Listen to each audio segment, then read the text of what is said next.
Be confident, be bold, be authentic, but don't forget to take action. This is Ordinary to Badass, where our stories empower women to step into the spotlight of their own lives and pursue what they're truly passionate about. It's time to step into the arena and become more than just extraordinary. It's time to become a badass with your host, Marie Sonneman.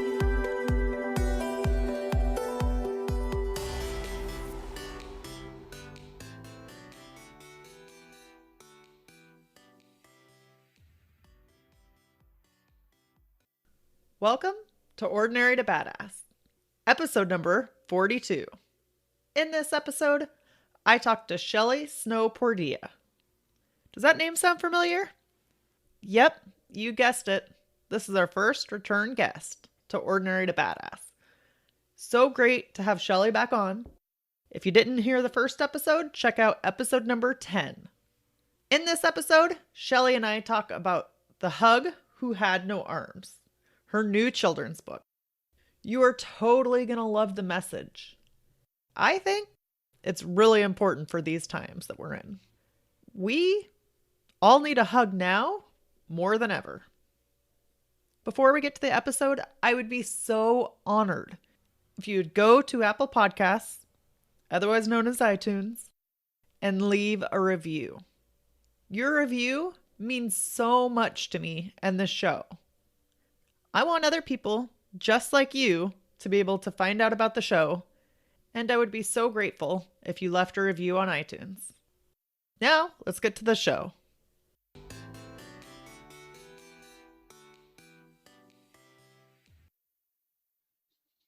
Welcome to Ordinary to Badass. Whether you're ordinary or badass, I'm glad you're here.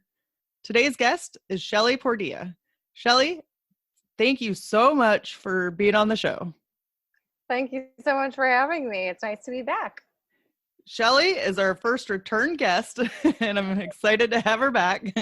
So, Shelly, first off, before we go any further, I have got to ask you, do you consider yourself ordinary or badass?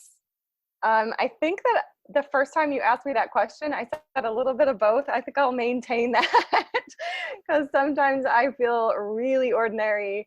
And I think you show your badassery kind of as it comes out and in spurts for me, at least. So Shelly, what is something that you've done that has helped you to feel badass? I think just kind of going for certain things when I had been told in the past that I couldn't do something and proving people wrong, that feels really good and badass. Can you give us an example? Something you were told you couldn't do and that you did? Yes. I think that, just creating a book and doing it while I was working full time and then quitting my full-time job and being like, I think I just want to pursue this creative path. And yeah, it feels nice. Love it. So for anybody that missed the first episode where I talked with Shelly, definitely go back and listen to that. But in case they've missed it, Shelly, will you tell us a little bit about yourself? Yes. So my name is Shelly Snow Pordea. I published my first novel in 2016, I believe, December, or maybe it was January 2017, right around then. And like I said, I was working full time, and it was just over the, next couple of years that I, wrote another one and decided I'm going to have to just do this full time. And so I pursued, like I said, that creative path. And now I have my own business where I do writing, I do coaching, I do some ghost writing, and I just published my first children's book. Awesome. Can you tell us about your children's book? That's so exciting. Yes, thank you so much. I'm really, really excited about it. It's funny because I had a conversation with a friend and I said, it seems almost silly, but this little children's book is exactly what I want to say to the whole world. And it comes from just dealing with my emotions around this isolation and quarantine that we've had. I heard an interview with psychologist and children's author Andrew Newman is his name, and he has this whole movement with bedtime stories. If you're a parent of young children, you should check him out. But he was talking about emotions getting stuck, and he has a book called The Hug That Got Stuck. And I just had this feeling, and I said to myself, it just feels like I don't even have arms right now. And so Mm-hmm. it was, this little story about the hug with no arms was birth. And I was working on it. And my son, who's 20, of course, he had to move back in with us because, college campuses were evacuated. And he came downstairs and he asked me what I was working on, and I read it to him. And he started to tear up. I started to tear up. And I thought, maybe I have something special. So I kind of ran with it. That's so cool. So you said, I feel like I have no arms. Can you explain that? Yes, you feel almost incapable of expressing that closeness that you have with people because of the isolation, because of the quarantine. And that was just the sensation I had. Like, there was this feeling of like, oh, I can't hug anybody right now. And yeah, I think it's important to process those emotions, because there are people who are born that, they have a limited ability to do certain things, and maybe they feel marginalized, or they can't express their love in the way that society deems correct. And I think all of those feelings encompass the story that I tell with my little book. So remind me, how many books have you written in total now? This would be 4, but my first children's book. Yeah. Yes, that's so awesome. So was it pretty intimidating writing your first children's book, or what was your thought process going through that? I don't really know. I committed to myself a couple years ago to embrace creativity and just explore. I was pretty precious about sharing it at the beginning, which is typical of artists, I think. Right. And, I just had to learn to get outside of my comfort zone and to accept criticism, and to understand that not everybody is going to relate to the stories I write. And so I just, more and more, like I said, it was probably 2 years ago when I decided, like, fully to commit to a creative journey and not put limits on myself. So it felt natural this time to just be like, I'm going to sit here and I'm going to draw and I'm going to write and I am going to publish a book. Yeah. So it seems like, because this is kind of based on the coronavirus or the times that we're in, it seemed like you got the idea and you just acted fast. Is that right? Yeah, from the time I sat on the couch and talked to my son about it and to the day I was uploading my first files into Amazon, 11 days passed. Holy So it was pretty smokes. fast. Yes. I mean, it's a short story, but, obviously there's a lot of technicalities that go with producing that. So what did you learn from writing this book? To trust myself a little more, I think. Yeah. Can you explain that? Yeah, I think that I had advice from my coach not long ago, a few months ago, I guess, like, hey, it seems like you're dealing with trust issues, was the, the observation. And I was like, oh, that is probably true.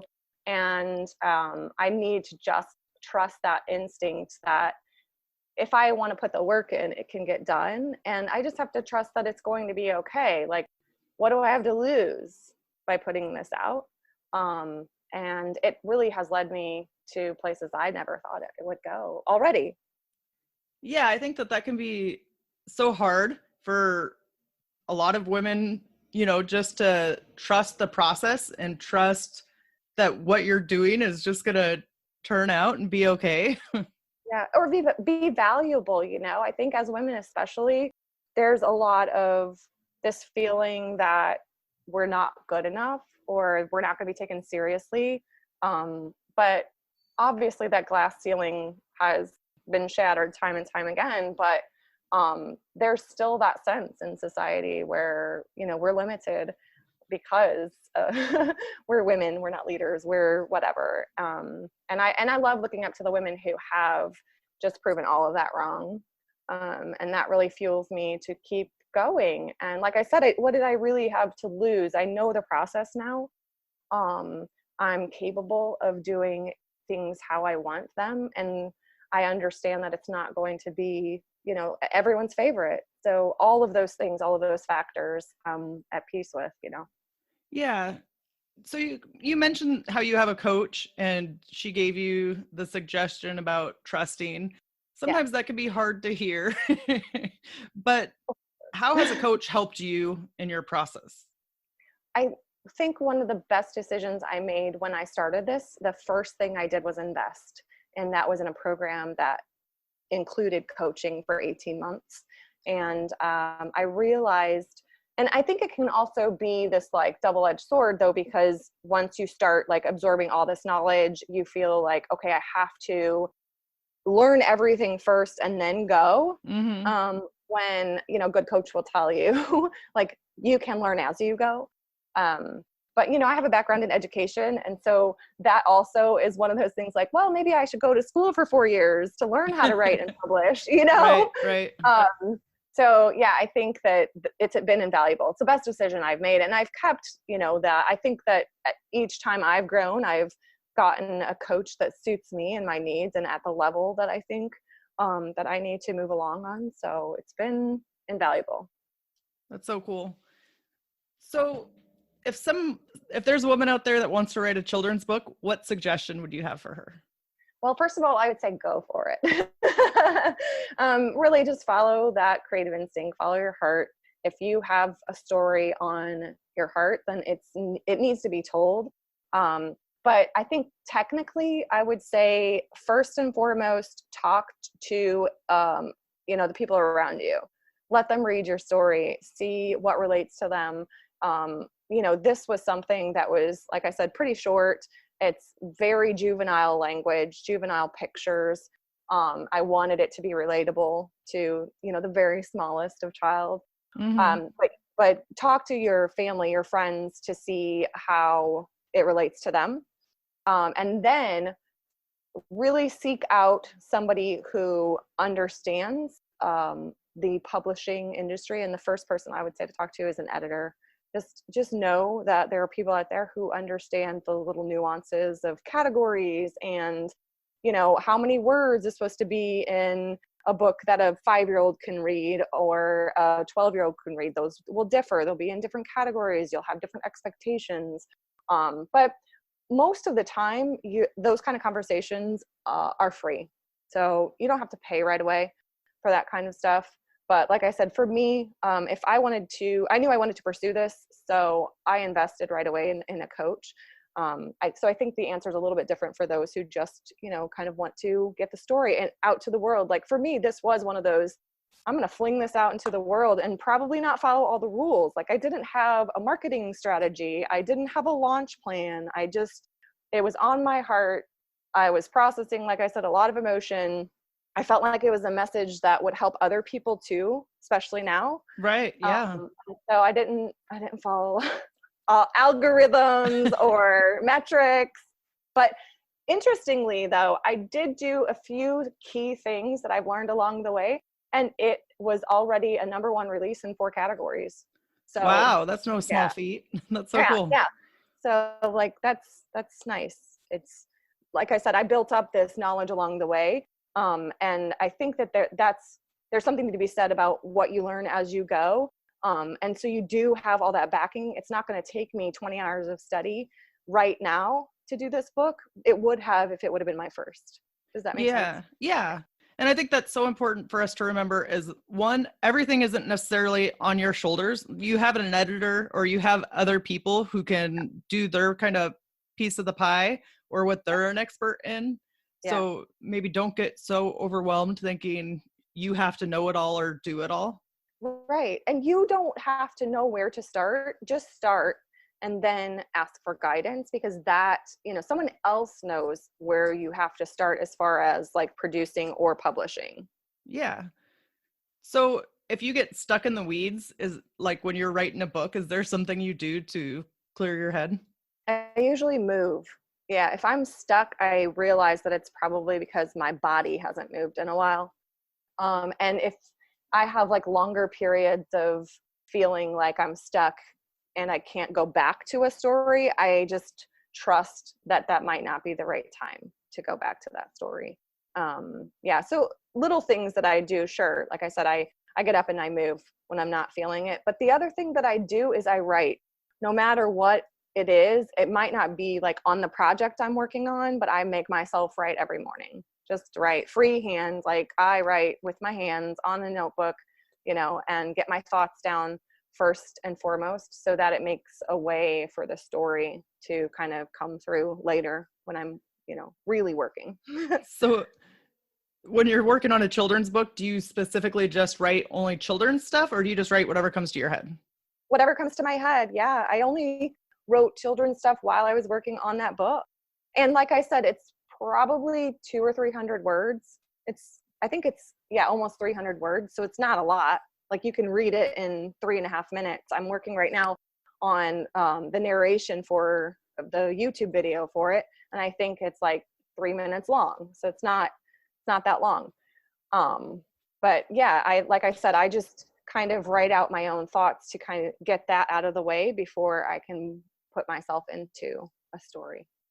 And what has been the feedback that you've gotten on your book? I know you said that it was an Amazon bestseller, and was it 4 categories? Yeah. It was a number 1 new release in 4 categories. Yeah, Yes. that's awesome. So what has been the feedback you've gotten? I mean, it's just been so great. It's very simple. Like I said, it has a simple message that no matter what you look like or how you're made, that the love you express is what makes you special. And I think everyone can put themselves in a situation where they felt that, whether you are 5 years old or whether you are 65 years old.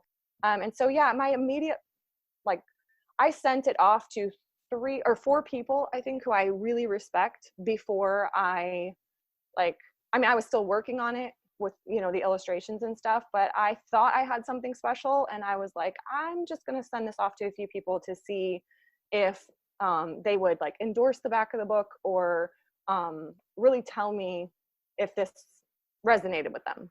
And I got almost immediate responses of this is beautiful. This is what we need to hear, Yeah. So it encouraged me to okay, yeah, I need to go forward with this. Did you send a copy of the book or let Andrew Newman know? I didn't yet.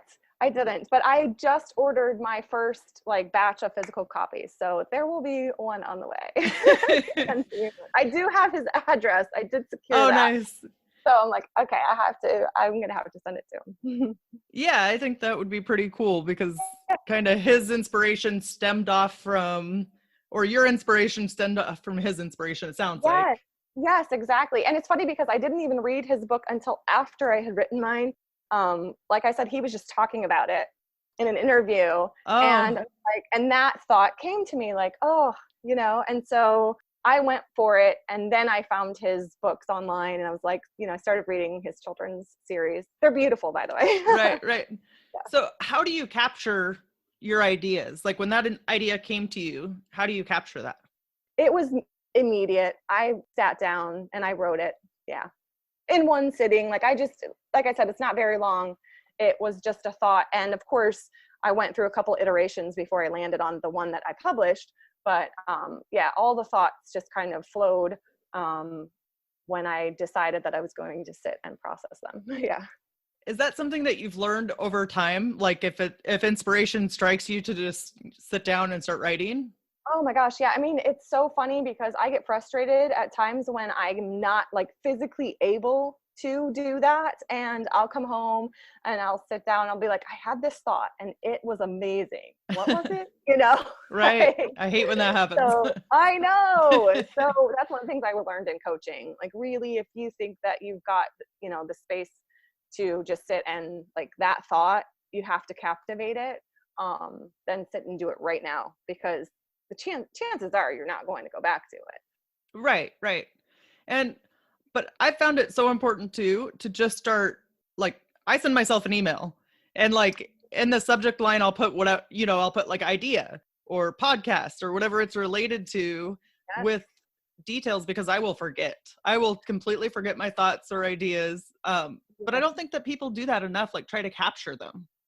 Yeah. I mean, I have an app on my phone and that's, where I just keep all my ideas. And there are, I don't know, so many in there that I probably will never, I went back through some of them recently and I'm like, what does that mean? Yeah. But I captured it then, knowing that okay, this meant something in the moment, but if it doesn't make all of those thoughts reappear right now, it's just not the time to pursue it. Right. But as much as I can, yeah, like I said, I just use a little app in my phone, and I have it on my computer and my iPad, so they all sync. So that's really nice. So how do you get inspired? Ooh, that's a good question. Um, I think that I intend to find inspiration. Um, and that's what inspires me.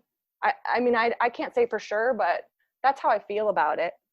I think that I look for inspiration. I don't keep my head down. I look around, just look at the trees. Like I have a window that I'm looking at right now, and there's just nothing but trees in the back. And I don't get tired of that view. I Right. expect to be inspired when I go back, and sit on my Yeah. back porch. So Yeah. And I mean, I think that you have to be, if you want inspiration, you have to be open to it. Like yeah. there was many years of my life where I did not I'm like, I am not an artist. I am not creative. I just, and I just shut down any good idea that would come. So I think there's Mm. something to be said about just being open to the ideas that pop into your head without being so dang critical of them. Yeah. Oh my gosh. Yeah. Criticism. That's like the killer, isn't it? Yeah. But yeah, I know that sometimes I will just go, like if I'm working on designing something in my house, like I just want to rearrange stuff, I'll go to a store, a home goods store, and just walk around. And I probably won't buy anything that day, but I want to look for ideas. Right. So, like I said, I think you just have to set the intention, like I expect to be inspired, and you have to get past that criticism of like, well, that's a dumb idea, because aren't we told that so often when Right. we're Right. young? So it's hard to outgrow that thought. I'm actually doing The Artist's Way right now. Have you done Oh, that? Julia Yeah. Cameron. Yes. Yes. Really So good. I'm doing it with a group of women. And that's just a good reminder of like, yes, you have to like let go of these criticisms and turn them into positive affirmations. So Yes. So, Ode to Beers, if you haven't heard of that book, definitely check it out. Um, absolutely.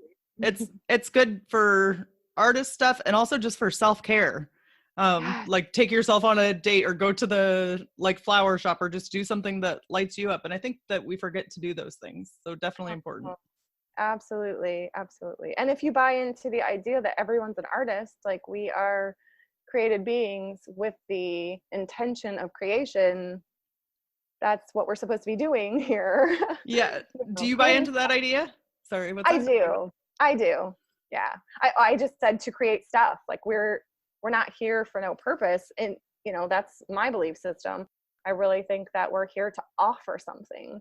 Right. And that is always going to be artistic. Like it doesn't matter if you are creating, a beautiful portrait, or if you're creating a presentation as a CEO of a company, that's still creative. And to offer that self-care, like you said, and that's the idea too behind like my writing every morning.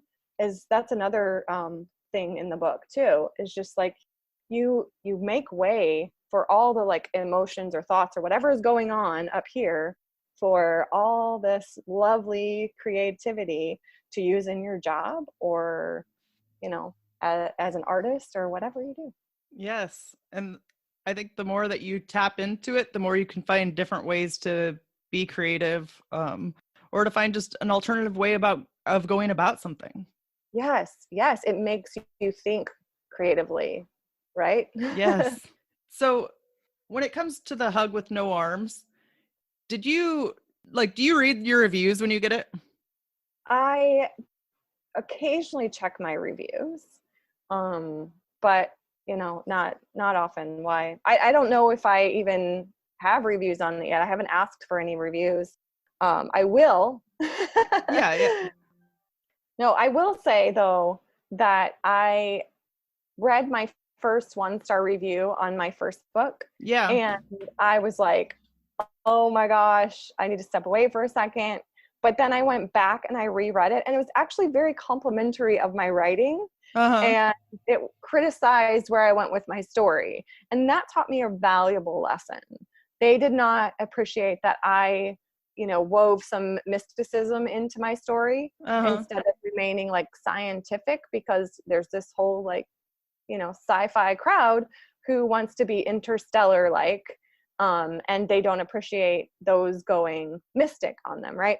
And so it just really taught me to value people's opinions, and that this story will relate to different people in different ways. And it doesn't have to do the same thing for everybody. And they even said the only reason I'm giving this 1 star is to warn those who are very particular about this type of sci-fi. And I was like, oh, that's very, very nice. It was hard. It was very hard for me to digest, but it was good. Taught me a lot. Yeah. I mean, reviews can be hard. And yeah. I think sometimes our instinct is like to not want to read them. Yeah. Just because it's like maybe the avoidance thing, you don't want to see something bad, but it was cool that you took it into like a way where you could adjust it or see the perspective that they wrote it from. It's funny because I don't intentionally go in to read reviews. I usually stumble upon them when I'm like doing stuff in my account. Mm-hmm. And I think that, if I had a bad review on my children's book, I would probably just want to hug that person, because it's just like, it's about hugs. So I'm sorry you feel that way, like, sorry. Or just use kind words. For your inner child, like, I'm sorry. But yeah, it's just, I think that it's a lesson that we can learn about humanity, no matter, if I do get a 1-star review on a children's book, it would not faze me like it would have maybe, years ago. Yeah. Yeah. Give me empathy for someone else, I think. Yeah, I think so. It can't be for everybody. Like your work can't be for everybody, and somebody's going to find something wrong with it. It's just a matter of like dealing with the criticism, which it sounds like you're pretty good at doing, or just like putting it into perspective sometimes. Yeah. Yes. Yes. I mean, I'm not going to say that it won't sting, but I could see things that I would change about any of my work. And so I have to just be open to like understand that people would have their own opinions as well. Yeah. Yeah. What would you say to the people who can't give hugs right now? That I would use a line in my book. If you can't use your arms, use your words or a song, only be sure to pass it along. So it's talking about your love. So cute. Yeah. So yeah, we can't always express our love in the way that we want to, but I do think that it's never a bad time to express it in some way. Yeah, and I think it's so important that we don't lose sight of that. Like, it's not about who thinks what right now. We don't know how this whole scenario is going to play out, but we can love each other through it. And so powerful.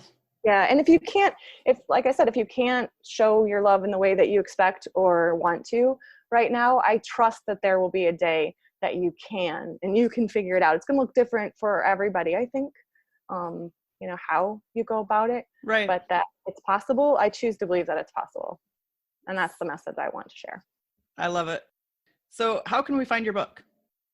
You can find it right now only on Amazon. I haven't had the time yet to upload it onto other platforms. So it is solely on Amazon. It's The Hug Who Had No Arms. It's available in Kindle and paperback. Cool. But it will soon be available pretty much everywhere once I get it uploaded to the Ingram Sparks and all that. So the book is so adorable. I got a chance to read it, so thank you for sharing it. But I definitely would recommend anybody, whether it's an adult or it's kids, it definitely has a powerful message that I think we can all learn from. Oh, thanks so much, Marie. So Shelly, how can we connect with you? You can find me on all social media platforms at Shelly Snow Pordea, and my website is thecreativeyou.com, and that's where you'll find my work and my blog and my coaching. Cool. Shelly, thank you so much for being on the show. You've been a total badass, and I've enjoyed hearing about your book. Thanks so much. It's been so great to come back. With that, we'll end our show. To all the badass women out there, stay in the arena. Wherever you are, whatever you're doing, own it and get after it. Okay, that's it. The show's over. Now would be the perfect time to go and leave a review on Apple Podcasts. let Shelly and I know what you thought of this episode. That way, other people just like you can find the show and step into their badassery. If you do leave a review, make sure to screenshot it and send it to me on Instagram at Ordinary to Badass so I can make sure to say thank you. All right, I'm out till next time. That's all for today.